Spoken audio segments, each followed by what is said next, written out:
Bonjour à toutes et à tous.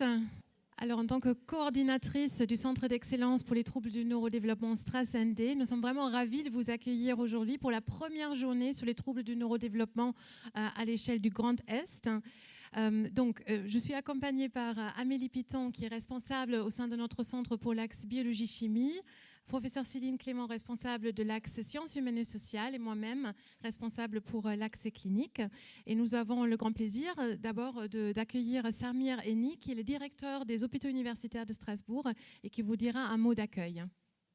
Mesdames, Messieurs, bonjour. Monsieur le délégué interministériel à la stratégie nationale pour les TND, cher Étienne Pio. Monsieur le directeur général adjoint de l'ARS Grand Est, cher Frédéric Remet. Madame la coordinatrice du centre d'excellence STRAS-ND, professeur Schroeder. Mesdames et messieurs les professionnels concernés par la prise en charge du TND, mesdames et messieurs les représentants d'associations présents ici dans la salle, mesdames et messieurs, chères familles, chers aidants. Mesdames, messieurs, c'est avec un grand plaisir que j'ai l'honneur d'ouvrir par ces quelques mots la journée des troubles du neurodéveloppement TND, donc pour ceux qui ont encore un doute sur l'acronyme Grand Est.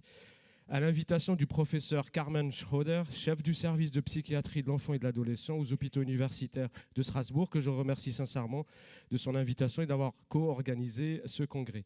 Votre nombre et la diversité des métiers que vous représentez et diversité géographique, et on avait juste avant le panel des origines géographiques d'où vous venez, montre bien que nous nous mobilisons collectivement pour accompagner les enfants atteints de troubles du neurodéveloppement, mais aussi leurs familles. Je parle des enfants, bien sûr, mais les personnes atteintes de TND sont accompagnées à leur adolescence et tout au long de leur parcours de vie. Je souhaite profiter de la tribune pour insister sur 2 points. Les TND sont un sujet majeur d'accès aux soins et se pose la question de l'accompagnement de chacune et chacun, quelles que soient ses différences. L'accès aux soins, pourquoi c'est un sujet? Ça reste toujours un sujet. Tout d'abord, parce que les familles avec des enfants atteints de troubles dits 10, troubles du spectre autistique, troubles de l'attention avec ou sans hyperactivité, dysphasie, dyspraxie, troubles de l'apprentissage, pardon, je ne cite pas tous les 10, sont souvent seuls face à leurs difficultés. Et qu'on connaît le coût d'un bilan neuropsychologique. Au passage, plus de centaines d'euros dans certaines grandes villes, là où vous avez la chance de pouvoir accéder à ce type de bilan. On sait à quel point ces dispositifs auxquels les hôpitaux universitaires de Strasbourg participent, à quel point les PCO, les plateformes de coordination et d'orientation pour les enfants de 0 à 6 ans et les 7-12 ans sont importants pour assurer justement cet accès aux soins grâce au financement des interventions précoces. À ce titre, je souhaite profiter encore une fois de cette tribune pour saluer les représentants de l'ARS, M. Frédéric Remet, le DGA, Mme Trabon, la directrice de l'autonomie par intérim présent ce matin, et puis vous aurez la DG de l'ARS, le docteur Ratigny-Carbonel, qui fera la conclusion, je dirais la clôture cet après-midi, pour leur accompagnement dans la mise en œuvre des dispositifs et des projets portés, notamment par les hôpitaux universitaires de Strasbourg, le CRA, le Centre de ressources autisme, les PCO, le dispositif EMAHOP, qui permet l'accès des enfants en situation de handicap à l'hôpital, le CRTLA, le Centre de référence des troubles du langage et de l'apprentissage, et le Centre d'excellence STRAS-ND, aujourd'hui, qui organise ce concours. Donc la stratégie TND 23-28 a prévu 680 millions d'euros de crédits supplémentaires pour de nombreuses actions qui seront bien sûr tout à l'heure présentées par notre délégué interministériel, le docteur Étienne Pio, délégué interministériel à la stratégie nationale pour les TND. Beaucoup de ces actions ont pour objectif d'avancer l'âge de repérage et les interventions précoces afin d'en réduire les surhandicaps. La coordination de tous les professionnels, tous nos professionnels, à l'hôpital, en ville, au sein de l'éducation nationale, nous permettra d'avoir des résultats à la hauteur de ces ambitions et de vos ambitions, de nos ambitions. Le deuxième sujet, j'ai insisté tout à l'heure sur l'accès aux soins. Le deuxième sujet pour lequel je souhaite insister est celui de l'accompagnement de chacune et de chacun, quelles que soient ses différences. Jérôme Lejeune, le professeur Jérôme Lejeune, médecin et professeur de génétique, disait que la qualité d'une civilisation se mesure au respect qu'elle porte aux plus faibles de ses membres. Il ne s'agit pas de dire que les personnes neuroatypiques sont faibles, bien au contraire, elles mobilisent des trésors d'ingéniosité pour exister dans une société qui peine à les intégrer. Le but de cette journée, c'est peut-être de faire ce travail d'adaptation en adaptant nos dispositifs aux besoins des patients. en assurant par exemple le maillage territorial de qualité pour ne pas forcer les familles à faire des centaines de kilomètres pour bénéficier d'une prise en charge. À ce titre, les 3 centres de référence des troubles des apprentissages et du langage et l'organisation atypique du réseau alsacien du dépistage des troubles d'apprentissage, bien entendu avec ces 3 antennes, permettez-moi de les citer, bien sûr Strasbourg, Mulhouse, Colmar et Haguenau, montrent que l'on peut faire différemment et on peut coexister activités de proximité et de recours aux services des habitants non seulement alsaciens, mais toute la région Grand Est. Mais aussi faire évoluer nos dispositifs en fonction des besoins des patients. Ainsi, je souhaiterais rendre hommage, bien entendu, à nos médecins, nos soignants, en particulier du pôle de psychiatrie et de pédiatrie, les deux, aux hôpitaux universitaires, mais à l'ensemble des hôpitaux que composent notre GHT, qui répondent à tous les appels à projets de l'ARS, de la région, des associations, dès qu'ils identifient un besoin de santé pour lequel l'offre fait défaut. Pour toutes ces raisons et bien d'autres, je tiens à remercier le Centre d'excellence STRAS-ND et l'ARS Grand Est pour l'organisation de cette journée. Et je vous souhaite à toutes et à tous une journée à la hauteur de votre investissement et en faveur des patients et de leurs familles. Merci beaucoup d'être présents aujourd'hui à Strasbourg.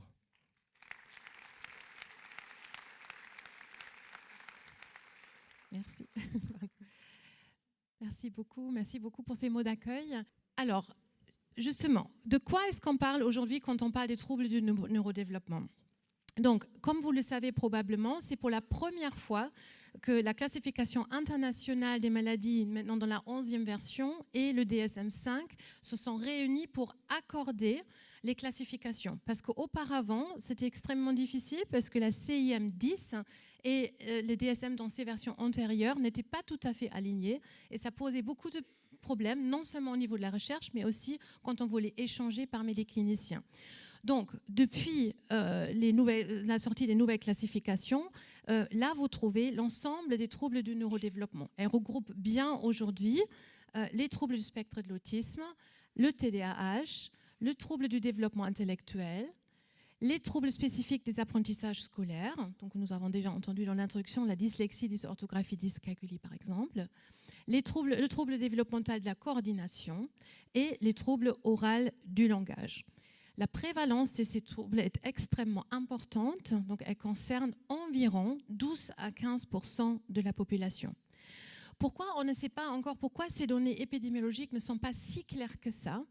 Comme vous le voyez là sur cette représentation, il y a un chevauchement très fort entre ces différents troubles du neurodéveloppement et la comorbidité. Pour les TND, c'est la règle et non l'exception. C'est vraiment ce qu'il faut avoir en tête. Et je ne vais pas vous faire tous les pourcentages de comorbidité, mais pour vous donner quand même une idée, on a entre 30 et 40% d'associations. Quand on a un TSA, on peut avoir un trouble du développement intellectuel, dans 30 à 40% des cas. Et si on a un TSA, dans 40 à 70% des situations, nous avons également un TDAH, pour vous donner un exemple. Donc il faut toujours penser comorbidité. Qu'est-ce que ça implique dans la pratique clinique pour vous? Si vous avez un enfant que vous voyez avec une certaine présentation, tout premièrement, il y a un TND qui peut cacher un autre. C'est-à-dire peut-être il se présente dans un centre ressources pour autisme et vous allez vérifier s'il n'y a pas un autre trouble du neurodéveloppement associé ou s'il n'y a pas un autre diagnostic qui explique mieux finalement le fonctionnement de cet enfant, adolescent ou de cet adulte. Donc c'est très important d'en tenir compte. La deuxième chose, ça peut évoluer avec le temps. Donc, ce n'est pas parce qu'on a une fois posé un diagnostic, notamment chez l'enfant très jeune, que c'est forcément inscrit dans le temps. Donc, comme le dit Vincent Desportes toujours si joliment, un diagnostic, c'est un autocollant, ce n'est pas un tatouage. Et il est très important que tout au long du parcours de vie, finalement, des enfants adolescents ou adultes avec TND, on se repenche sur la question, on va réévaluer les choses. C'est très important. Autre notion que je voulais apporter. Après, qu'est-ce qui est important au-delà du diagnostic? C'est effectivement la répercussion fonctionnelle. Et cette répercussion peut être davantage expliquée par des dimensions associées, comme par exemple les troubles cognitifs, et on va entendre tout à l'heure certaines présentations plus précises à ce niveau-là. Donc les troubles dysexécutifs peuvent se trouver dans de nombreux TND, les troubles amnésiques, et peuvent fortement impacter non seulement des apprentissages, mais aussi l'adaptation dans la vie de tous les jours. Puis il y a tout le champ des troubles sensoriels, handicap visuel, auditif ou moteur, associés ou non à d'autres troubles neurologiques, et on va en parler un peu plus tard, peut fortement impacter la symptomatologie. Et puis, vous avez des diagnostics associés. Donc, dans ma question, une des questions était, est-ce que l'épilepsie précoce fait partie des TND? Et je suis sûre, si je demande les neuropédiatres qui sont ici, ils vont dire, ça se discute.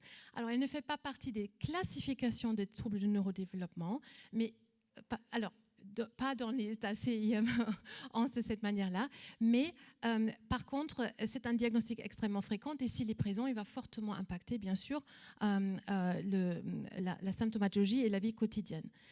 Il y a le grand champ des troubles dits autrefois fonctionnels, c'est-à-dire troubles du sommeil et de l'alimentation. Et pour ceux qui connaissent un peu les travaux de recherche, notamment du Centre d'Excellence, vous savez qu'on fait beaucoup de recherches sur le sommeil, notamment associés au TND.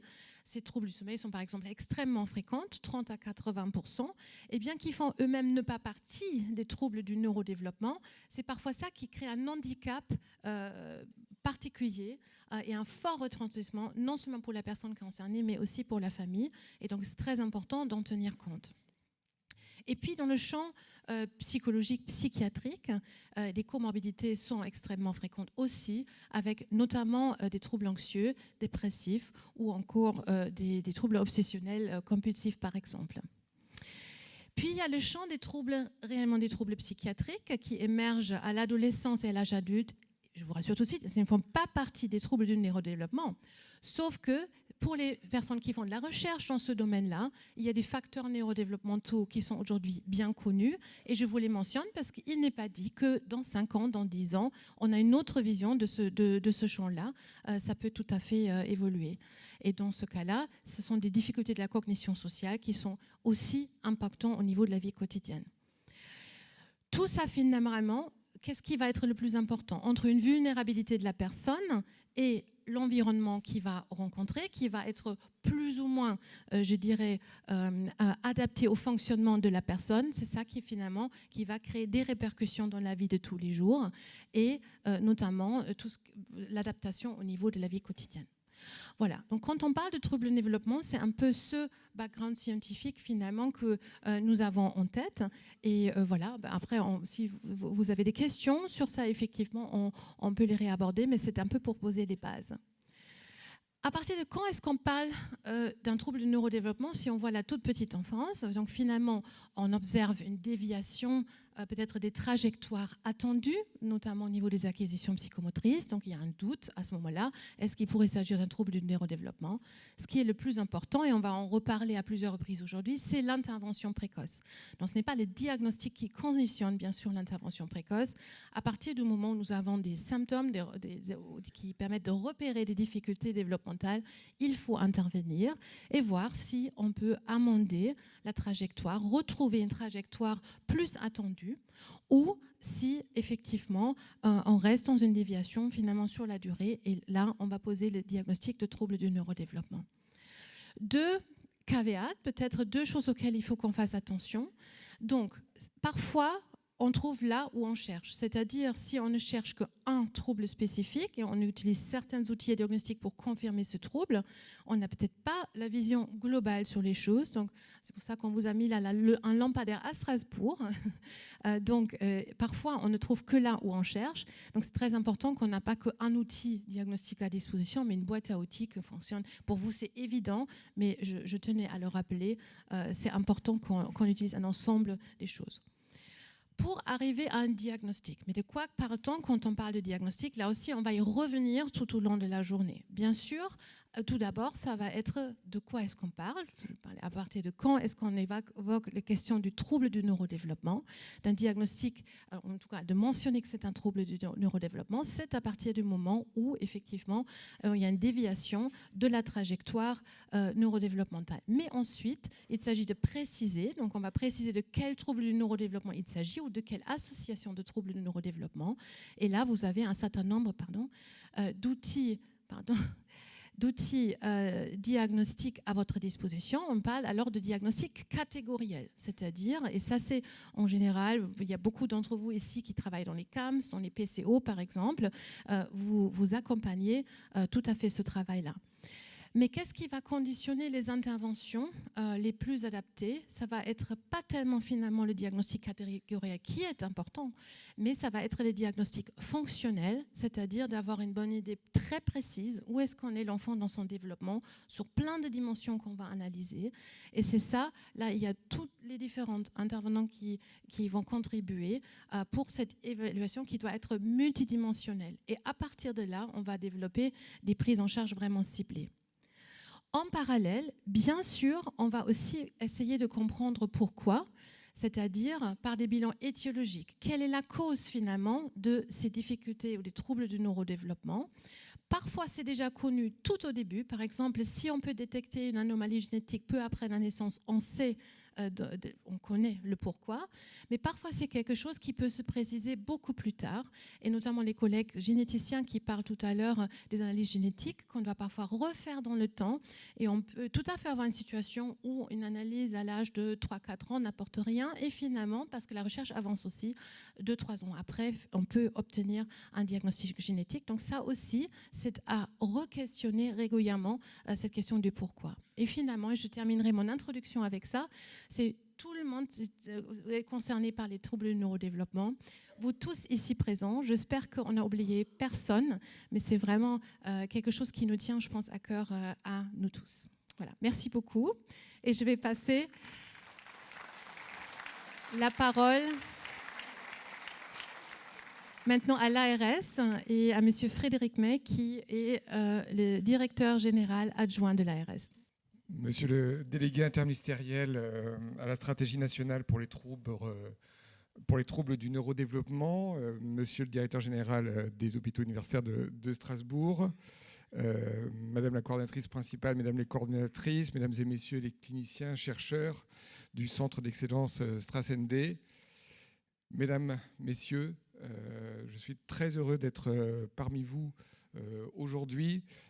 J'ai l'honneur de représenter l'Agence régionale de santé et sa directrice générale qui ne peut pas être avec nous ce matin, mais qui nous rejoindra dans l'après-midi et interviendra en clôture de cette journée. Je tiens d'abord à remercier très sincèrement monsieur le délégué interministériel à la stratégie TND, le docteur Étienne Pau, d'avoir accepté notre invitation commune ARS et STRAS-ND pour ouvrir cette journée.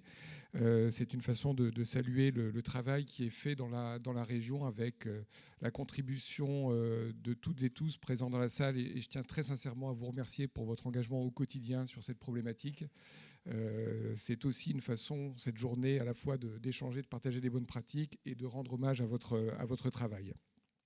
Je remercie Madame le professeur Schröder, d'une part pour ces mots introductifs extrêmement clairs, précis, mais également pour la mobilisation, l'engagement que vous avez mené avec tout le collectif du Centre d'Excellence pour préparer et proposer le programme de cette journée qui est de grande qualité et j'espère que vous en profiterez. Et puis merci bien sûr aux équipes de l'ARS et en particulier la direction de l'autonomie qui ont œuvré avec STRAS-ND à construire cette journée. Vous êtes très nombreux et ça témoigne de l'importance du sujet des troubles du neurodéveloppement et du besoin aussi de partager autour de ces problématiques qui sont évolutives de beaucoup de points de vue, à la fois parce que la connaissance scientifique progresse, à la fois parce que les modalités de prise en charge évoluent, les attentes sociales évoluent. Donc beaucoup de questions et beaucoup d'intérêt à pouvoir échanger ainsi entre collègues. Chacun a son rôle. Quand on parle de TND, on ne parle pas des autres, on parle de soi et de ses proches. Je crois que tout le monde ici est concerné directement ou de façon proche par un TND. Une personne sur 6 en France est concernée par un TND. Donc, j'ai une pensée particulière aujourd'hui, et je les remercie de leur présence, pour les personnes concernées, pour toutes les familles mobilisées et pour tous les professionnels engagés à leur côté. Comme vous avez pu le constater dans le programme de la journée, trois idées forces que nous souhaitons mettre en évidence et que l'on retrouve à travers le programme. Première idée force, l'importance de la recherche scientifique dans les TND. Deuxième axe, l'intérêt d'un diagnostic le plus précoce. Et le troisième axe, la qualité des accompagnements et des interventions précoces, d'ailleurs, ça a été souligné à l'instant, qui en découlent. Donc sur le premier point, nous avons la chance en Grand Est d'être en proximité avec le centre d'excellence STRAS-ND localisé à Strasbourg. C'est un centre à périmètre national et international, un centre de recherche en autisme et en troubles du neurodéveloppement qui rassemble à la fois des chercheurs, des cliniciens et un large éventail d'expertise et de disciplines autour de 3 pôles cliniques, biologie, chimie, sciences humaines et sociales. Je m'arrête un instant sur ce point pour dire à quel point c'est important d'avoir cette approche interdisciplinaire. On le voit sur ce sujet comme sur d'autres dans le champ de la santé. On y est très attaché à l'ARS et on est très attaché à la coopération à la coopération qu'on peut avoir, nous, on va dire, régulateurs, organisateurs du système de santé, avec les équipes de recherche aux côtés des professionnels de santé. C'est un continuum d'action. Il n'y a pas l'administration d'un côté, les chercheurs de l'autre, les professionnels d'un troisième côté. C'est une équipe commune, chacun avec ses rôles, mais c'est extrêmement important. Et je me réjouis vraiment plus de l'approche interdisciplinaire que vous pouvez porter, parce que dans les questions qui nous remontent, on a beaucoup de questions qui relèvent des approches en sciences humaines et sociales. Et je crois que nos collègues de l'Éducation nationale, par exemple, pourraient le dire encore mieux que moi. Donc la proximité géographique de ce centre, c'est un atout pour notre région. Elle facilite la diffusion des connaissances scientifiques et les échanges entre les différents acteurs, et je crois que la journée d'aujourd'hui l'illustre. Deuxième idée force sur laquelle je me permets de revenir, l'importance du repérage du diagnostic précoce en matière du trouble du spectre autistique et plus généralement des TND. C'est vraiment un enjeu majeur de santé publique. Ça a été souligné, il peut y avoir déjà des interventions précoces avant même le diagnostic, mais effectivement, le diagnostic précoce est extrêmement important. Une personne sur 6, je l'indiquais, est concernée par un TND, tout TND confondu. On estime à 1-2% de la population française qui vit avec un trouble du spectre de l'autisme. 1% environ avec un trouble du développement intellectuel, 6% des enfants et 3% des adultes qui présentent un trouble du déficit de l'attention avec ou sans hyperactivité, 8% de la population française avec un ou plusieurs troubles 10, comme Samirini l'a rappelé tout à l'heure. Et 30%, ça vient d'être indiqué, pardon, plus de 50%, pardon, comme ça vient d'être indiqué, des personnes ayant un TND vivent avec un second TND, ou avec des pathologies associées ou des troubles associés. Je ne m'étends pas, ça vient d'être présenté de façon très, très claire et très précise par le professeur Schröder. Depuis plusieurs années, des politiques publiques ambitieuses ont été définies, 3 plans autisme successifs depuis 2005, une stratégie nationale autisme au sein des TND 2018-2022 et la stratégie nationale TND actuelle.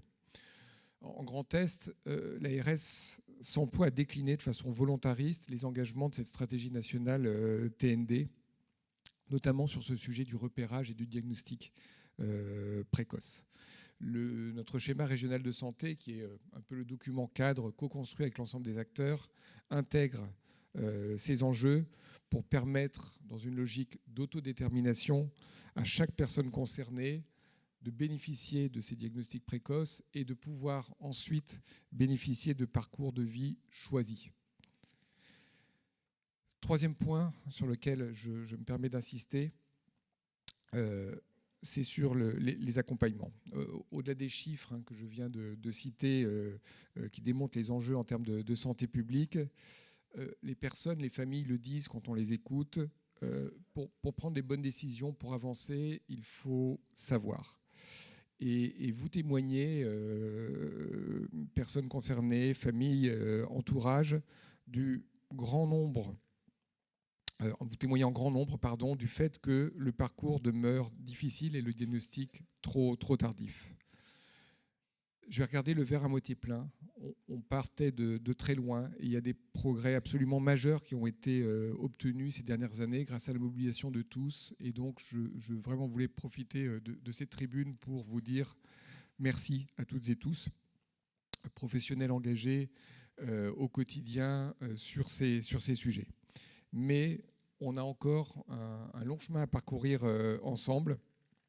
On sait, par exemple, sur le diagnostic du trouble du spectre de l'autisme, que le diagnostic reste posé en moyenne dans la tranche d'âge 4-6 ans, alors que les chercheurs s'accordent sur le fait qu'un diagnostic serait possible dès 18-24 mois.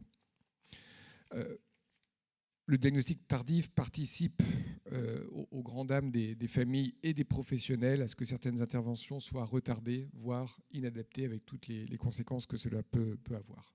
Alors, dans les progrès que je soulignais à l'instant, la montée en charge des plateformes de coordination et d'orientation, les PCO, elle est progressive. Elle ne va certainement pas assez vite au regard des attentes exprimées par les personnes concernées et leur entourage, mais elle est réelle, elle est constante, elle est accompagnée par l'ARS, elle est accompagnée par les délégations interministérielles dans chacun des 10 départements du Grand Est. Nous devons poursuivre et amplifier cette dynamique pour avancer encore l'âge de repérage et de diagnostic et intensifier les parcours de bilan et d'intervention.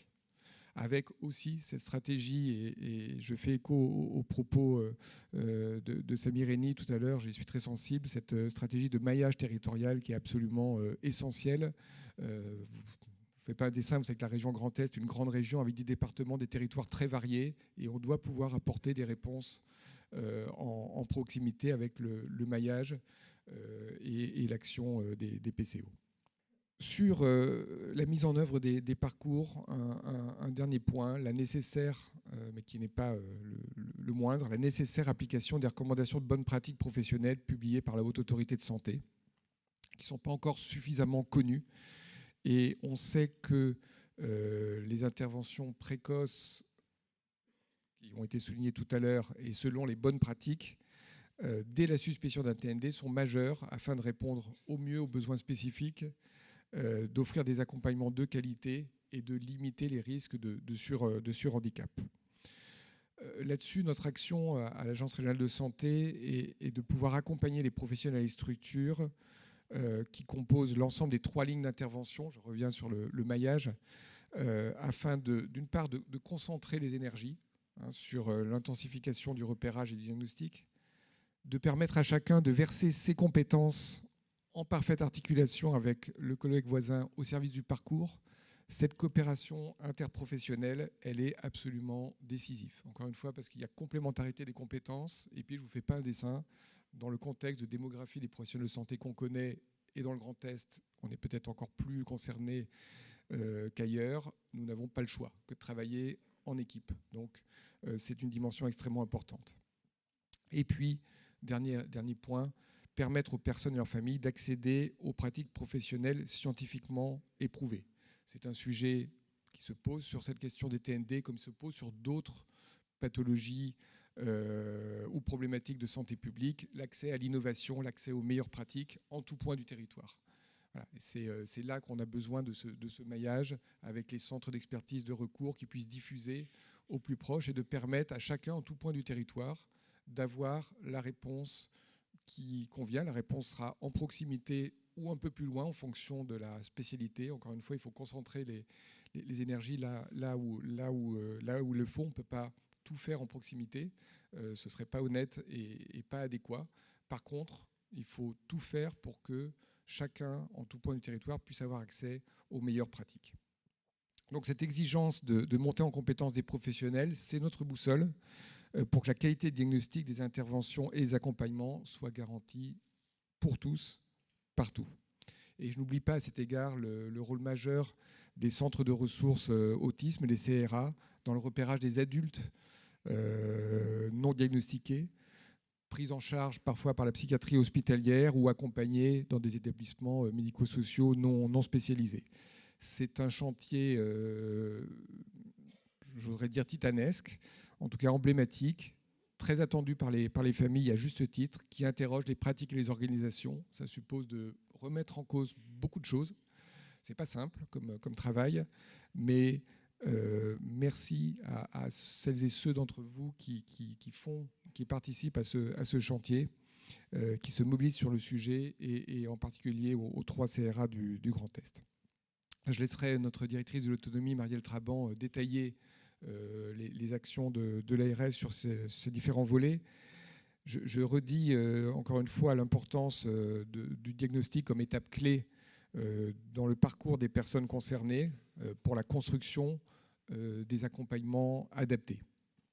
Et je voudrais que vous soyez convaincus que notre responsabilité collective d'agir avec volontarisme pour mettre fin au désespoir parfois rencontré par certaines personnes porteurs de troubles du neurodéveloppement et leurs familles, mais aussi pour mettre en évidence les espoirs de progrès, d'insertion pour ces personnes diagnostiquées et accompagnées selon leurs besoins. Encore une fois, on part de loin, mais quand on regarde la situation il y a 20 ans, on en échangeait tout à l'heure en introduction, ne serait-ce que sur les sujets d'inclusion scolaire, il y a beaucoup à faire. On travaille beaucoup avec nos collègues de l'Éducation nationale, mais il y a déjà des choses dont on n'aurait pas imaginé qu'elles puissent prendre forme il y a 20 ans. Donc, toujours essayer de regarder le verre à moitié plein sans oublier le verre à moitié vide, c'est notre leitmotiv. Donc, avec ces quelques mots, c'est un message à la fois de volonté et d'espoir que je souhaite que vous entendiez. Un message de volonté de la part de l'ARS de prendre en considération les préoccupations des familles concernées par les troubles du neurodéveloppement au sens large. Et permettez-moi d'insister sur ce point, c'est extrêmement important qu'on puisse entendre votre parole directement ou par l'intermédiaire de vos représentants. C'est le cas aujourd'hui et merci de votre présence dans la salle. C'est extrêmement important parce qu'on a besoin de se réinterroger en permanence. Notre petit travers administratif, bureaucratique peut-être même, c'est d'empiler les dispositifs. Or, un dispositif, ça n'est rien sans résultat. Donc, votre parole doit nous aider à rester focalisés sur les résultats. Est-ce qu'on obtient des résultats? Et si on n'obtient pas des résultats, comment on réinterroge nos dispositifs? Voilà, il n'y a rien qui est acquis. On ne fait pas vivre des dispositifs pour des dispositifs. Et c'est un message que j'adresse à la fois aux personnes, à leurs familles et aussi aux professionnels de santé. On a besoin de vous entendre pour pouvoir faire évoluer, pour évaluer et faire évoluer le dispositif, faire remonter aussi au niveau national ce qui ne relève pas de notre champ d'action, pouvoir dire, attendez, là, on se pose, on s'arrête, on réfléchit parce que on n'atteint pas les objectifs qu'on s'était fixés collectivement, donc peut-être qu'il faut revoir les choses. Donc c'est extrêmement important d'entendre votre parole et j'insiste sur ce point. Et puis, message d'espoir, largement fondé sur les progrès scientifiques, les prouesses scientifiques, la qualité des travaux collectifs en Grand Est, le travail en équipe, j'allais dire. Il y a un vrai collectif dans cette région sur cette problématique et la journée d'aujourd'hui, je pense, va l'illustrer. Donc merci encore à toutes celles et tous ceux qui prendront la parole lors de cette journée et à vous toutes et tous qui avez accepté de venir pour partager vos bonnes pratiques et aussi vos légitimes questions. Je vous souhaite une excellente journée.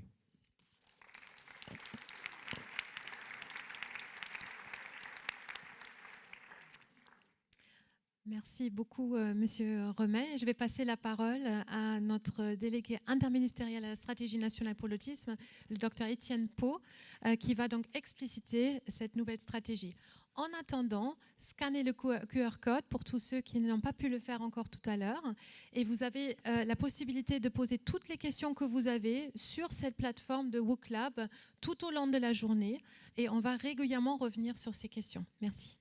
Bien, Madame la directrice du centre d'excellence, cher professeur Carmen Schroeder, Monsieur le directeur général adjoint de l'Agence régionale de santé, Monsieur le directeur général des hospices universitaires, Mesdames et Messieurs, chères personnes concernées, chères familles, chers professionnels.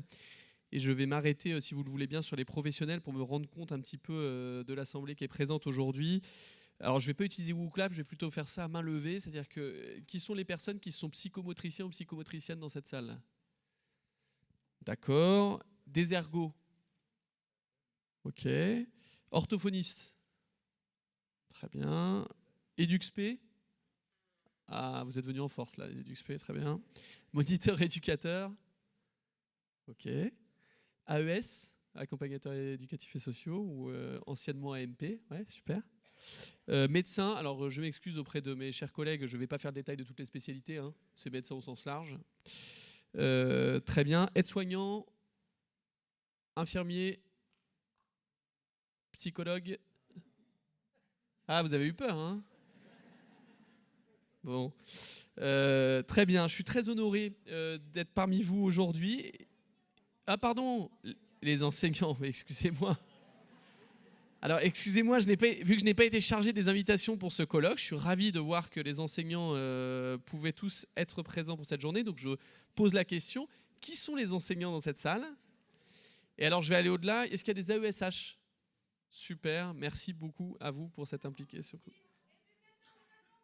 Éducateur de jeunes enfants. Et alors, j'ai bien entendu qu'il y avait des familles et bien évidemment des personnes concernées, mais pour des raisons assez évidentes, je ne demande pas spontanément à des personnes concernées par un trouble du neurodéveloppement de lever la main.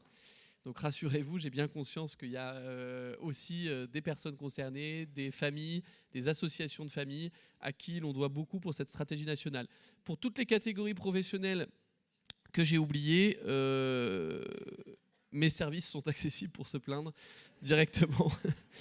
Je suis très honoré d'être parmi vous aujourd'hui pour cette initiative de journée régionale.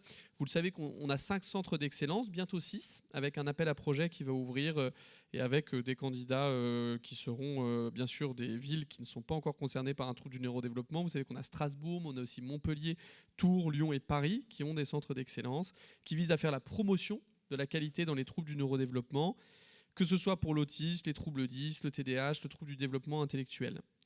Je souhaitais vous rappeler à quel point les discussions que vous aurez sur le diagnostic, et notamment avec des paroles de grands témoins ce matin et tout au long de la journée qui vont prendre la parole, sont fondamentales.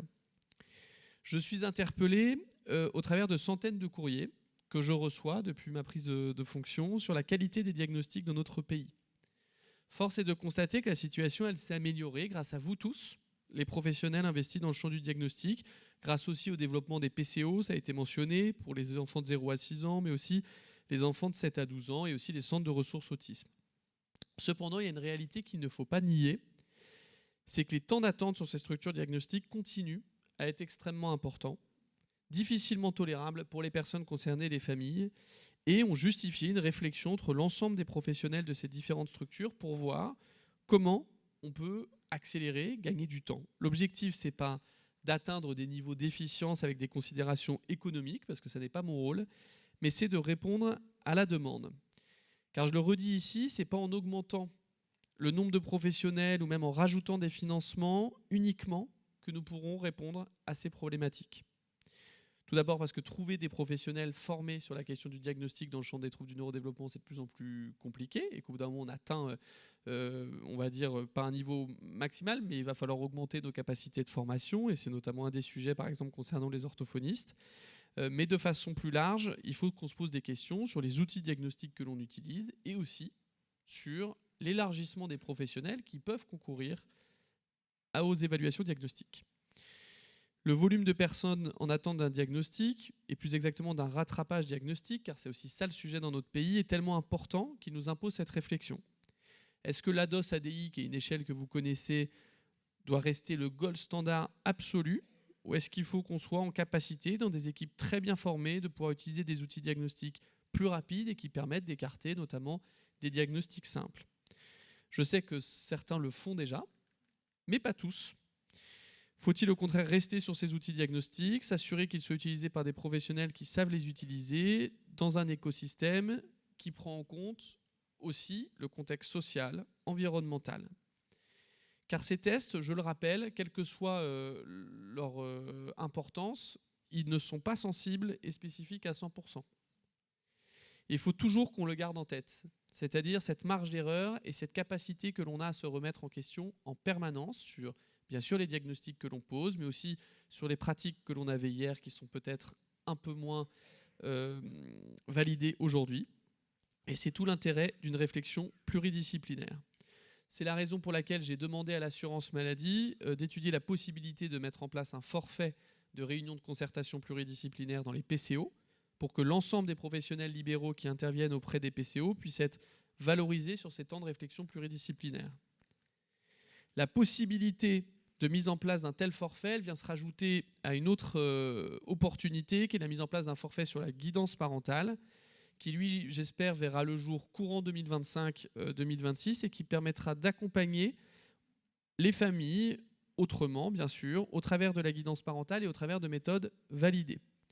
Je sais que votre région est particulièrement précurseur sur la guidance parentale et mène des travaux importants sur l'accessibilité à celle-ci et notamment sur les spécificités culturelles qui nécessitent que l'on se penche plus attentivement sur cette guidance parentale. Et c'est, je crois, à l'honneur de notre pays que de s'assurer que tout ce que l'on utilise dans le champ du soin et de l'accompagnement soit accessible à toutes les personnes, quelle que soit leur origine et finalement leur parcours. D'autres projets nationaux se développent, la recherche et notamment l'ouverture de l'Institut de recherche sur le cerveau de l'enfant, que vous ne connaissez peut-être pas encore, et pour lequel je suis obligé de vous quitter rapidement aujourd'hui, malheureusement. Soyez convaincus que j'aurais préféré rester à vos côtés. Mes fonctions m'obligent de temps en temps à faire ces grands écarts qui ne sont satisfaisants pour personne. Je reviendrai plus longuement et à d'autres échéances sur l'impact de cet institut de recherche sur le cerveau de l'enfant qui vise, comme son nom l'indique, à mieux comprendre comment fonctionne le cerveau des enfants et comment les trajectoires développementales ou neurodéveloppementales se font.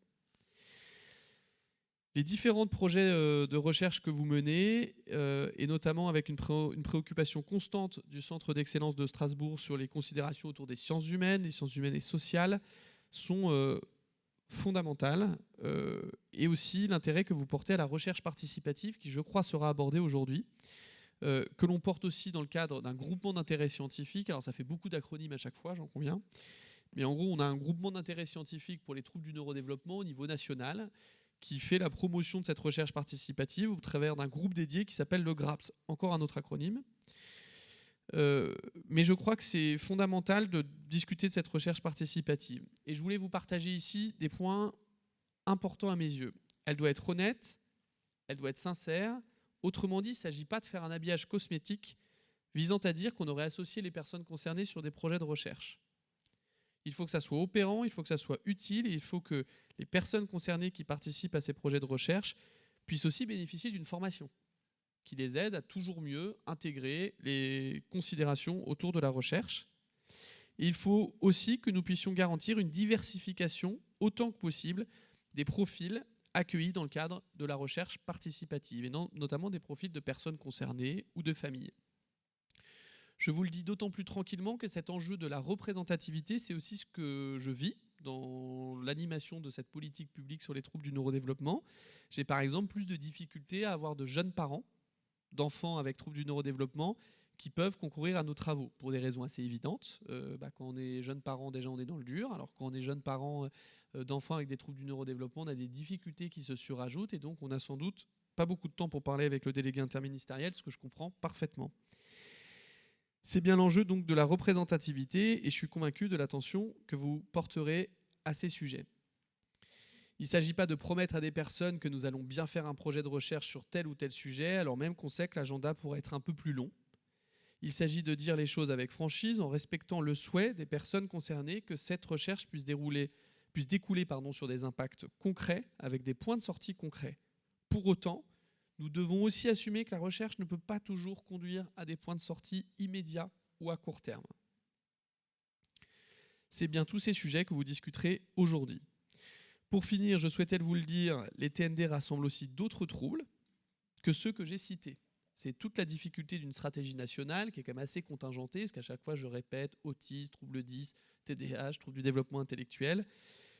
Je souhaite que progressivement nous puissions faire des ponts à l'image d'autres troubles qui peuvent parfaitement s'inscrire dans les troubles du neurodéveloppement. J'évoquais notamment avec le professeur Schröder hier l'importance du syndrome Gilles de la Tourette dans les politiques publiques sur les troubles du neurodéveloppement dans les pays nordiques, de façon assez étonnante. En France, ce n'est pas quelque chose qui est très largement partagé. Ça montre qu'il y a encore du travail pour élargir notre vision sur les troubles du neurodéveloppement. Je pense aussi aux interpellations des familles et des associations de familles, par exemple sur la paralysie cérébrale, mais aussi sur les associations de parents d'enfants concernés par des maladies psychiatriques d'apparition très précoce, qui peuvent aussi relever de troubles du neurodéveloppement.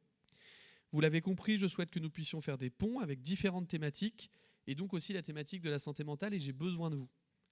On a beaucoup de difficultés à faire des ponts entre le champ des troubles du neurodéveloppement et le champ de la santé mentale, pour des raisons historiques. C'est-à-dire que les associations de personnes concernées, les associations de familles ont un historique par rapport à la psychiatrie, dans le champ de l'autisme notamment, qui n'est pas toujours très simple. Mais il faut que nous puissions quand même continuer à travailler sur ce sujet, parce que la co-occurrence des maladies psychiatriques et des troubles du neurodéveloppement est tellement importante qu'il faut que nous puissions renforcer ces liens et s'assurer que, notamment les jeunes concernés qui ont entre 16 et 25 ans avec un pic d'apparition de ces maladies psychiatriques puissent bénéficier des meilleurs accompagnements, avec toujours en tête aussi la nécessité de prévenir le risque suicidaire qui, je vous rappelle, est multiplié et très largement augmenté chez les personnes qui présentent un trouble du neurodéveloppement. Ça n'est pas une fatalité, il faut que nous puissions y répondre. Vous l'avez compris, la concurrence des maladies psychiatriques et des troubles du neurodéveloppement, c'est un sujet. Il y a aussi le sujet de la double vulnérabilité, sur lequel j'insiste aussi. Vulnérabilité sociale associée à la vulnérabilité liée aux troubles du neurodéveloppement. Là aussi, dans notre pays, et peut-être même sur votre région, on a tendance à décliner notre offre. Vous êtes tous des professionnels qui travaillez j'imagine, dans différents secteurs. Peut-être que certains travaillent dans des SAMSA, des IME, des MAS, des UEA, pour ne pas oublier les enseignants, des UEMA. La réalité, c'est qu'on a déployé notre offre sans intégrer forcément le poids de la vulnérabilité sociale. Et j'insiste là-dessus parce que dire qu'on a 1% de personnes autistes dans notre pays, ça ne suffit pas pour décider le nombre de dispositifs qu'il faut qu'on ouvre. C'est pas pareil quand vous êtes dans une région où il y a une proportion extrêmement élevée de mamans en situation monoparentale qui doivent s'occuper d'un enfant autiste sévère avec trouble du développement intellectuel. Et ça va être, je pense, un des grands chantiers pour l'avenir. Je l'ai mentionné à l'ensemble des agences régionales de santé. Je souhaite que dans le cadre de la transformation de l'offre, dans le cadre des enveloppes renforts qu'on a données, je souhaite que l'on puisse nettement mieux décliner cette offre. Ça veut dire qu'il faut assumer qu'il y a des territoires qu'on va peut-être un peu plus aider financièrement et matériellement. Je sais que les agences régionales de santé le font déjà, mais il faut qu'on le fasse de façon un peu chiffrée et objectivée. Et donc, c'est toute cette question des indicateurs, notamment socio-économiques, qu'il faut prendre en considération. Voilà, mesdames et messieurs, ce que je souhaitais vous partager aujourd'hui. Je vous remercie encore très sincèrement des échanges que vous portez, de l'énergie que vous mettez dans votre travail, tous, et notamment les professionnels que je salue à nouveau. Alors je sais qu'il y a beaucoup de débats, notamment autour de la convention collective unique, et dont j'ai la chance de ne pas porter la responsabilité, mais je sais qu'il y a un vrai sujet sur la rémunération des professionnels dans leur ensemble. Je voulais vous dire, notamment parce que j'en viens, je suis médecin et je m'occupais de personnes qui étaient autistes sévères, je voulais vous dire à quel point votre présence elle est centrale et que c'est vous qui faites le travail le plus important. C'est pas moi, le délégué interministériel, qui fait le travail le plus important, et je ne dis pas ça avec une fausse humilité. Moi, j'anime une politique publique et j'essaie de faire mon maximum, mais c'est vous qui, globalement, faites progresser le système et vous assurez que les enfants qui, il y a 30 ans, n'avaient pas accès à la communication alternative améliorée, n'avaient pas accès au repérage précoce et n'avaient que des uniques parcours de vie qui parfois s'inscrivaient à 100% dans le médico-social et dans une dynamique institutionnelle. Aujourd'hui, ils ont des parcours de vie différents. Grâce à vous tous, et j'insiste là-dessus. Et donc, merci pour votre engagement. Continuez, on a besoin de vous. Excellente journée à vous tous.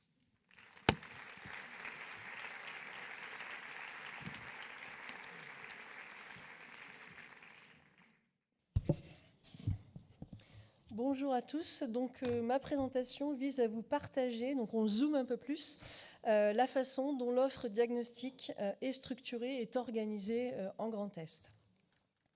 Cette offre, elle part de deux constats, vous l'avez entendu à plusieurs reprises dans les interventions précédentes. Un parcours difficile, des diagnostics encore trop tardifs, voire non posés, quel que soit l'âge de la personne. Deuxième constat, des accompagnements qui ne sont soit pas adaptés, soit retardés au regard de ce diagnostic tardif. Et donc notre travail collectif vise à favoriser les interventions les plus précoces possibles, dans le respect des recommandations des bonnes pratiques bien sûr, à limiter le surhandicap, à diagnostiquer le plus tôt possible et à rattraper les diagnostics qui ne sont pas posés. Pour répondre à ces enjeux, il nous faut agir collectivement pour intensifier le repérage et le diagnostic, faire intervenir les bons acteurs au bon moment du parcours et de façon coordonnée, dans le respect des recommandations de la Haute Autorité de Santé. Et pour atteindre ces objectifs, il nous faut monter en compétence les professionnels de santé et leurs pratiques pour que la qualité des diagnostics soit au rendez-vous partout et pour tous. Et pour que ces pratiques soient conformes aux recommandations de la Haute Autorité de Santé, alors il nous faut agir sur la formation continue des professionnels en permettant une acquisition en continu et un maintien des connaissances les plus étayées possibles. Deuxième levier, l'amélioration continue dans les pratiques professionnelles. Donc on est sur l'amélioration de la qualité des accompagnements. Et puis troisième levier que nous avons initié dès cette année dans l'ensemble des régions de France, la mission inspection-contrôle que portent les agences régionales de santé à travers un plan dédié et qui commence dans le Grand Est, dans le champ des établissements qui accueillent les enfants en situation de handicap, et qui, en plus, et grâce à l'action de la direction de la délégation interministérielle des TND, peut mobiliser, peut s'appuyer sur un pool d'experts qualifiés en TND qui peut venir accompagner et faire évoluer ces pratiques. Donc, de façon concrète, le parcours diagnostic, il est organisé à la fois pour les enfants et pour les adultes en 3 lignes, en 3 niveaux. Le premier niveau que vous avez sur la gauche, la première ligne, le niveau de repérage, vise à repérer les écarts de développement. Il se fait bien sûr à travers vous, à travers les parents, à travers les familles, à travers les professionnels de la petite enfance, à travers les enseignants, à travers les professionnels de l'éducation nationale, le médecin généraliste, le pédiatre, tout ce qui est dans notre environnement premier. Deuxième niveau d'intervention, la pose du diagnostic, la recherche de la pose du diagnostic simple, bien sûr, et je vais y revenir au travers des acteurs majeurs que sont les plateformes de coordination et d'orientation, les PCO de deuxième ligne, mais aussi les équipes pluridisciplinaires de diagnostic autisme, EPDA sur le diapo. Bien sûr, l'action, nous en avons parlé, majeure aussi des centres d'action médico-social précoce, des centres médico-psychologiques ou encore des centres médico-pédagogiques et puis tous les professionnels libéraux qui ont été cités jusqu'alors. Troisième niveau, donc on voit bien la gradation des accompagnements, le niveau des troisièmes lignes, des centres d'expertise pour la pose des diagnostics complexes. Donc nos 3 centres ressources autisme, identifiés en Champagne-Ardenne, en Lorraine et en Alsace au sein des 3 CHU, les centres de ressources, de référence des troubles du langage, que nous avons aussi au sein de nos 3 CHU et avec la particularité alsacienne qui a été relevée tout à l'heure, et puis des centres experts génétiques qui constituent et complètent ce 3e niveau de diagnostic complexe sur les enfants. Sur les adultes, on retrouve cette structuration en 3 lignes. Donc la première ligne qui est constituée de la même sorte avec ce dépistage, ce repérage le plus précoce possible, donc en tant qu'usager, en tant que, à travers un échange avec un médecin traitant, avec la médecine du travail aussi. Deuxième ligne, donc les diagnostics simples, dits simples, avec l'action bien sûr des psychologues, des neuropsychologues, des CMP adultes notamment. Et puis troisième ligne, donc on retrouve la structuration autour des centres ressources autisme avec les pôles adultes pour la pose des diagnostics complexes. Donc au cœur de la deuxième ligne, on en a parlé et je vais m'arrêter un petit peu sur le sujet des plateformes de coordination et d'orientation qui se sont créées, qui ont été identifiées notamment en Grand Est à partir de 2020, puisqu'elles nous ont permis de structurer un parcours, de créer un nouveau parcours avec des nouveaux droits pour les familles. Nous avons en Grand Est 10 PCO, une dans chaque département de 0 à 6 ans, et nous sommes progressivement en train d'étendre ces PCO sur la tranche d'âge 7-12 ans, avec 4 aujourd'hui PCO 7-12 ans en Grand Est. Donc, si je reprends l'idée du parcours, on a repéré à travers la première ligne et l'adressage, c'est le mot qui est utilisé, l'adressage, l'orientation des personnes vise à les orienter vers les plateformes de coordination et d'orientation TND. Les missions de la PCO, elles sont bien sûr de structurer un parcours de bilan et d'intervention précoce pour mobiliser l'ensemble des acteurs, et on est encore dans cette relation multidisciplinaire, pluriprofessionnelle autour de la personne. C'est bien l'ensemble des professionnels qui concourent au parcours de la personne et de sa famille.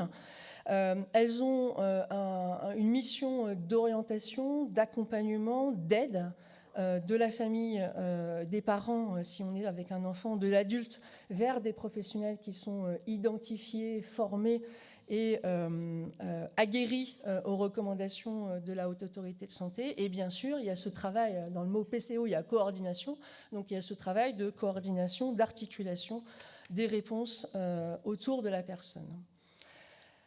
Donc je l'ai dit, ces PCO proposent un parcours TND lisible, en tout cas on essaye qu'il soit le plus lisible possible, conforme aux recommandations de bonne pratique. C'est un truc sur lequel on insiste beaucoup, mais on a encore des progrès, des marges de progression en termes de qualité des accompagnements. Et ces PCO, ce parcours doit faciliter l'accès aux soins et à la rééducation, avec un axe majeur qui est celui d'une prise en charge intégrale par l'assurance maladie. Donc il n'y a pas de reste à charge pour les familles lorsqu'elles sont accompagnées par la PCO.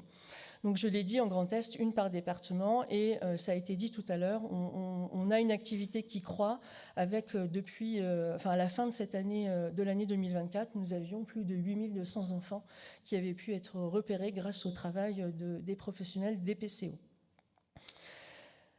L'activité des PCO, donc je l'ai dit, elle augmente, elle croît, elle poursuit sa montée en charge, mais il nous reste un chemin à parcourir puisque le repérage, on l'a évoqué, reste encore tardif, avec une moyenne à peu près à 48 mois, alors qu'on sait que le diagnostic peut être posé dès l'âge de 18-24 mois. Donc il nous faut ensemble encore poursuivre ces travaux pour avancer l'âge du repérage.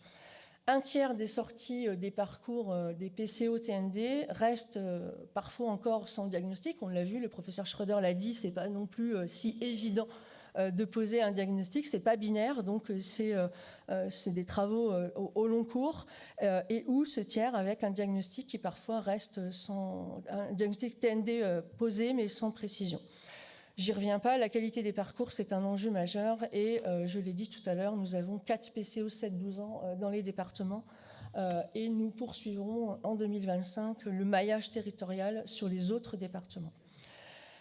Un zoom aussi sur nos centres ressources autisme. Donc je ne vais pas lire toute la diapo, mais vous voyez que les missions sont plurielles, de la formation, de l'accompagnement, de l'orientation pour les familles, bien sûr de la recherche, de l'expertise et la pose, je l'ai dit tout à l'heure, des diagnostics complexes. Et ces CRA, on attend d'eux, comme l'ensemble des dispositifs que nous déployons en Grand Est, des exigences fortes sur la réduction des délais d'accès au diagnostic, mais aussi sur leur valence d'expertise, d'animation de collectifs d'experts dans les territoires, pour que, on l'a dit tout à l'heure, il y a notamment 2 sujets sur lesquels on travaille beaucoup. Les mesures dédiées de la stratégie nationale font écho à mes propos. Le repérage des adultes qui ne sont pas diagnostiqués et qui errent, excusez-moi de l'expression, mais on en est là, dans les établissements de santé et dans des services de psychiatrie de façon très isolée et avec des accompagnements qui ne sont pas évidemment en phase avec les besoins, mais aussi des diagnostics non posés pour des adultes qui sont en femmes ou en masse, par exemple. Et autre mesure que l'on déploie et que l'on va s'attacher à amplifier, bien sûr, le repérage des enfants, des adolescents qui n'ont pas encore de diagnostic TND et qui sont dans des IME ou des DITEP. Pour ce faire, on concentre les énergies, on concentre des moyens et de façon très conséquente pour nos 3 CRA qui désormais possèdent une équipe chacun diagnostic enfant et diagnostic adulte et avec qui nous avons des résultats puisque les délais d'accès au diagnostic se réduisent mais restent, je l'ai dit, encore à améliorer. Et donc nous travaillons avec les professionnels des 3 CRA en ce sens et surtout avec des acteurs nouveaux. Et je sais qu'il y en a dans la salle et je les remercie de leur présence, les référents de 2e ligne des centres ressources autisme qui viennent soutenir et accompagner les interventions de niveau 3. Le référent 2e ligne, il a plusieurs missions. D'abord, bien sûr, il veille à la fluidité des différentes interventions. Vous voyez qu'il y a beaucoup de monde, il y a beaucoup de dispositifs et quand on est une famille, un parent, on peut vite se perdre dans les méandres de toutes ces lignes qui concourent pour autant à un parcours le plus lisible possible. Le référent de 2e ligne, il vise aussi à favoriser la montée en compétences, l'évolution des pratiques des acteurs de 2e ligne. Il apporte bien sûr une expertise, il est au sein des CRA, donc je l'ai dit, niveau 3, un niveau d'expertise, et il contribue inévitablement à la pose d'un diagnostic de qualité. Beaucoup de choses sont sur nos métiers, et le NO, il est vraiment collectif, pas que ceux de l'ARS, mais bien sûr les vôtres en tant que niveau 1, niveau 2, niveau 3, en tant que parents.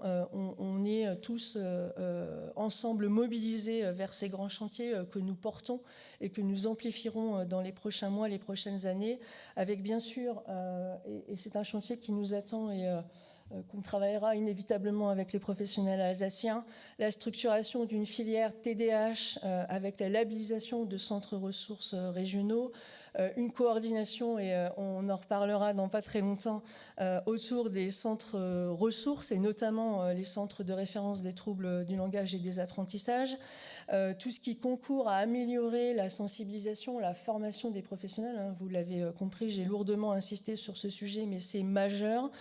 Et notamment, on a initié des échanges avec l'Union régionale des professionnels de santé, des médecins généralistes, donc la première ligne, ceux qui voient les parents, les enfants, entre guillemets, en premier, bien sûr, et je suis très contente d'avoir pu rencontrer des professionnels de l'éducation nationale qui sont aujourd'hui aussi parmi nous et avec qui nous poursuivons notre partenariat. On a plein de sujets ensemble en cours actuellement. Et puis bien sûr, demain, et en tout cas dès cette année 2025, la mise en place de 3 parcours, donc PCO, le parcours de rééducation et l'accompagnement global des enfants en situation de handicap à travers le nouveau service public de repérage et d'accompagnement précoce qui est prévu par la loi, que nous aurons à cœur aussi de déployer en Grand Est. Et les 2 mots « avec vous » sont très importants puisque sans vous tous, sans ce collectif, l'agence ne pourrait pas porter les chantiers qu'elle a apportés. Et je voulais terminer par ce témoignage parce que je trouve qu'il est, si besoin était, très illustrant. C'est le témoignage d'une maman que je vous partage encore quelques minutes. Quand l'équilibre de la journée repose sur un bouchon de compote, je suis la maman de Xavier, 17 ans. Il est autiste sévère, il ne parle pas et a une importante déficience intellectuelle. Il est seul dans son monde, prisonnier de son silence. Alors, il a besoin d'être rassuré par un petit objet qu'il balade partout. En ce moment, c'est un bouchon de compote. C'est petit, mon stress, le perdre. Heureusement, il y en a 12 dans le paquet de compote, donc j'ai 11 roues de secours. Ma vie ne se résume parfois à veiller à ne pas perdre un bouchon de compote, veiller à ce que personne ne lui enlève des mains pour le jeter. S'il le perd, ce précieux sésame, il peut se mettre dans un état inimaginable. Alors, je veille à préserver ce bouchon. Ce simple bouchon, fut-il pour nous, semble si important pour lui. Pourquoi ? Peut-être un objet qui lui fait un lien avec un endroit, un bon moment qu'il a vécu, je ne sais pas. Comme un doudou pour un petit enfant. Il est parfois si mystérieux. J'ai mis en place des moyens de communication, mais cela se résume à demander de la nourriture. Un choix, il ne sait pas faire. Alors à moi de deviner, d'observer. En tout cas, hier, j'ai pu aller au restaurant avec lui et ce petit bouchon de compote. L'autisme m'a appris que les petites victoires se savourent et que même si elles reposent sur un bouchon de compote, elles sont mémorables. Merci pour votre action et votre écoute.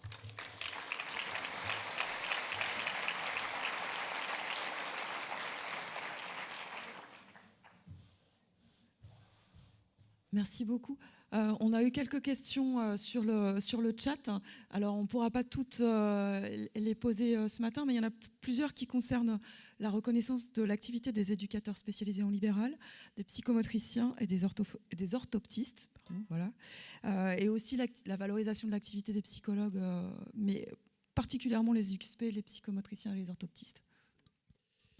Merci beaucoup. Tout d'abord, mes excuses aux orthoptistes, d'autant que j'ai croisé leur représentante officielle ce matin. C'est la profession que j'ai oubliée. S'il y en a encore une, il faut me le dire. Mais voilà, évidemment qu'il y a un vrai questionnement à porter sur la place des orthoptistes et sur une meilleure reconnaissance de tout ce que vous pouvez réaliser dans le champ des troubles du neurodéveloppement. Pour être très rapide concernant les éducateurs spécialisés, c'est un sujet que j'ai bien en tête, notamment avec une réflexion sur les plateformes de coordination et d'orientation et l'arrivée des forfaits de guidance parentale. Je suis convaincu que les éducateurs spécialisés ont un rôle majeur à jouer, et c'est un avis personnel, mais que je porte évidemment auprès des administrations qui gèrent les financements de ces fameuses plateformes de coordination et d'orientation. C'est est-ce qu'il ne serait pas plus intéressant de commencer à élargir le nombre de professionnels qui pourraient bénéficier de tels forfaits, et notamment avec une réflexion sur l'intégration des éducateurs spécialisés.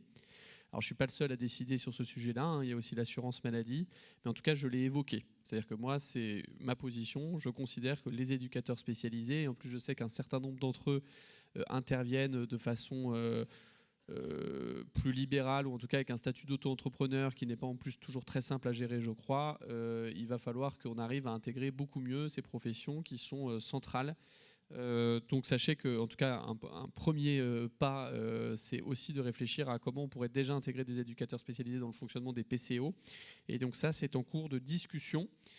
Concernant les psychomotriciens, je ne vais pas me faire le porte-parole de vos instances représentatives ou de vos syndicats. Il y a un sujet autour du conventionnement des psychomotriciens. Je l'ai dit notamment lors d'échanges récents avec l'assurance maladie. Je soutiens le positionnement des psychomotriciens sur la demande d'un conventionnement avec l'assurance maladie. De la même façon que je crois que si on fait ça pour les psychomotriciens, il faudrait aussi le faire pour les ergothérapeutes. Pour ne rien vous cacher, ça nous simplifierait aussi la vie, hein, parce que gérer des plateformes de coordination et d'orientation avec des professionnels non conventionnés, c'est pas le truc le plus simple, et avec des professionnels conventionnés, ça le serait beaucoup plus. Donc voilà pour la réponse, je le soutiens et je le soutiens publiquement. Le jour où ces professionnels seront conventionnés, nous aurons un système qui fonctionnera très certainement beaucoup mieux.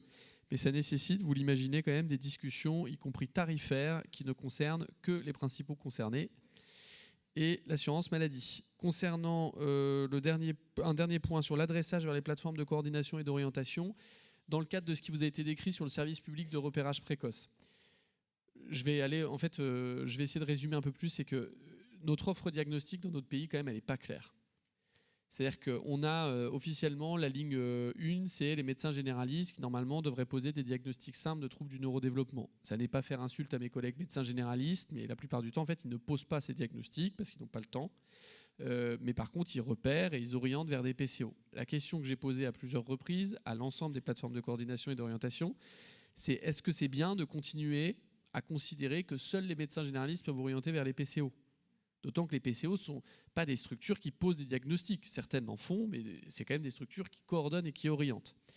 La réponse de l'ensemble des PCO, je vais vous donner les chiffres, c'est 40% des PCO que j'ai consultés me disent « nous sommes favorables à un élargissement de l'adressage ». Autrement dit, tous les professionnels que j'ai cités, à qui j'ai demandé de lever la main tout à l'heure, il y en a quand même un certain nombre qui, à mon sens, sont parfaitement compétents pour adresser vers les PCO. Mais la crainte des PCO qui refusent cet élargissement de l'adressage, c'est d'un coup de voir arriver une masse terrible de personnes qui demanderaient à être reçues en PCO.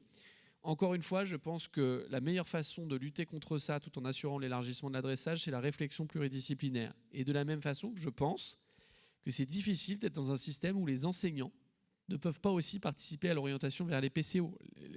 Parce que les premières personnes qui repèrent les écarts de développement, c'est les familles. Et je vais même vous dire, d'ici quelques années, je pense que ça va quand même plutôt dans le bon sens de dire que c'est plutôt les familles qui devraient même pouvoir adresser directement au PCO. Parce que contrairement à ce qu'on pense, on me dit souvent oui, mais parfois ça pêche par excès, les familles elles adressent, en réalité dès qu'elles ont peur, etc. En fait c'est assez anecdotique, hein. Les mamans et les papas, ou peu importe, qui s'inquiètent et qui disent bah, « je sens bien que mon enfant a quelque chose qui ne va pas là. Je sens bien qu'il y a un écart de développement ». C'est très rare en fait que ça soit excessif, hein. Je vous le redis, hein. Donc c'est pas parce que nous on a, on a tous des histoires de chasse sur le sujet d'une famille qui a été un peu excessive, etc. Et je vais perdre ma voix. C'est pas parce qu'on a des histoires anecdotiques sur le sujet que ça résume toute une situation. Et donc je pense qu'il faut se poser cette question-là de plus en plus sur qui sont les personnes qui peuvent participer au repérage et à l'adressage vers les PCO et à la lisibilité de l'ensemble. Pour finir, et je finis juste là-dessus, je vous rappelle que sur la ligne 2, on a nos fameuses PCO, que je porte et que j'assume, mais qui sont adossés à des CAMS. On a aussi les CMP enfants ou adolescents. On a aussi les CMPP. Puis après, sur la ligne 3, on a les centres de ressources autisme. J'ai créé, et ça va venir, on a créé les centres de ressources TDAH qui vont venir se greffer sur de l'existence, qu'encore une fois, ce que je souhaite, c'est la simplification. Et donc, je vous prends tous à témoin. Ça veut dire que, y compris dans la région Grand Est, on ne crée aucun nouvel acronyme dans l'offre diagnostique. Aucun. Parce que souvent, on dit que c'est les pouvoirs publics qui complexifient tout. Mais je peux vous dire que la nature a horreur du vide. C'est-à-dire que si ce n'est pas nous qui le faisons, j'ai toujours des assos qui me disent « Oui, moi j'ai une super idée, c'est un nouvel acronyme, ça s'appelle Paco, Pablo, Max. » À chaque fois, il y a un truc qui veut dire quelque chose. Et sauf qu'au bout d'un moment, on s'en sort plus, c'est illisible pour les familles. Moi, mon souhait, c'est qu'une famille qui, par exemple, ou des personnes concernées qui, je sais pas, moi, déménagent de l'Île-de-France vers Strasbourg, eh ben, ils arrivent toujours à trouver les acteurs du diagnostic, les acteurs de l'accompagnement, et que ça soit labellisé de la même façon. Donc globalement, soyons un peu plus austères, je l'assume, sur ce sujet-là, en se disant, bah voilà, il faut qu'on nomme les choses simplement, le plus simplement possible, et surtout qu'à chaque fois, on s'y retrouve. Merci par avance. Merci à vous.